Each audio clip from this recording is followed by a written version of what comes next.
大家好，咁我叫阿慧啦。咁我首先好歡迎大家嚟臨今次嘅生死教育講座啦。我亦都係曾經係一個照顧者啦。咁我有照顧我爸媽，咁同埋一對孖女嘅。咁而家我爸媽走晒啦，咁我啲女都大晒。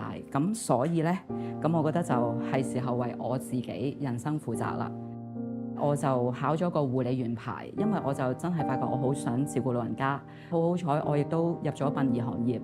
咁然後跟住就係因為我接觸多咗，令到我更加想做呢個生死教育講座。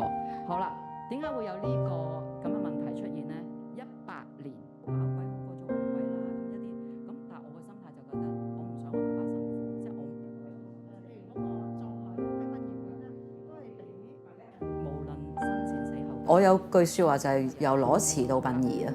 咁而家開始睇下我哋有啲咩？我辭咗呢份工，我覺得已經係好忠於自己嘅一個，因為個個都講忠於自己呢4個字，係啦，但係唔容易做啊，一定有難喺你前面。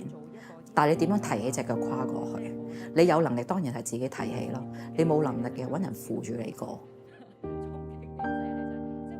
即係我希望你哋翻去寫第一樣嘢，就係你想做到嘅，但係你未做，寫低。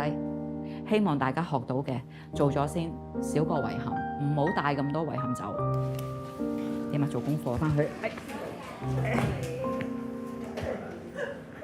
呢個我個女係，佢驚我死啊！佢驚我做呢個大愛恩人。我覺得基本嘅人生責任要做咗先嘅。咁如果你做好啦，完晒啦，咁你有能力去做，同埋問自己想做啲乜嘢？呢個了解自己或者清楚自己個本質啊、性啊嗰啲，咁我覺得緊要咯。